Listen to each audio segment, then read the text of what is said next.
আমি জানি না কি করবো। আমার 3টা মেয়ে আছে, 3টা মেয়ে আমার ছোট ছোট, এখন আর বড় ওইসব না যে আমি এখন কামাই রোজগার করে খাওয়ামো। স্বামী ও ছেলেকে হারানোর বুক ফাটা আর্তনাদ। ছোট 3 মেয়েকে নিয়ে দিশেহারা শিল্পী বেগম।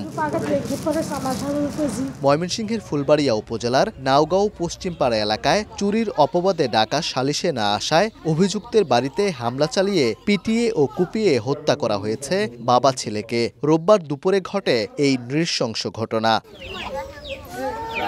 নিহতের পরিবার জানায়, আব্দুল গফুরের প্রতিবেশী প্রবাসী রাশেদের ঘর থেকে সম্প্রতি কিছু কাগজ ও একটি মুঠোফোন চুরি হয়। এই ঘটনায় গফুরের ছেলে মেহেদী হাসানকে দায়ী করা হলে রোববার বেলা 11টার দিকে সালিশ বসানো হয়। তবে চুরির সঙ্গে মেহেদী জড়িত নয় দাবি করে সালিশে যায়নি বাবা ছেলে। এতে ক্ষিপ্ত হয়ে দুপুর 1টার দিকে সালিশের লোকজন গফুরের বাড়িতে হামলা চালিয়ে বাড়িঘর ভাঙচুর করে। এ সময় গফুর ও তার ছেলেকে রড দিয়ে পিটিয়ে ও দা দিয়ে কোপানো হয়। ঘটনাস্থলেই প্রাণ যায় বাবা ছেলের।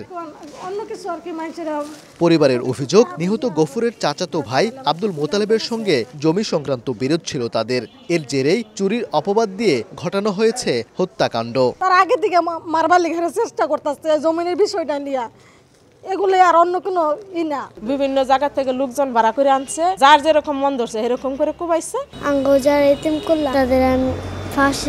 খবর পেয়ে ঘটনাস্থল থেকে মরদেহ দুটি উদ্ধার করে পুলিশ। অভিযান চালিয়ে আটক করা হয় 3 জনকে। নিবিড়ভাবে তদন্ত করতেছি, ইনশাল্লাহ ঘটনার সাথে জড়িত কাউকে ছাড় দিব না এবং খুব দ্রুত তাদেরকে গ্রেপ্তার করে আইনের আওতায় নিয়ে আসবো। নিহত মেহেদী হাসান 4 ভাই বোনের মধ্যে বড় ছিল। ওবায়দুল হক, সময় সংবাদ, ময়মনসিংহ।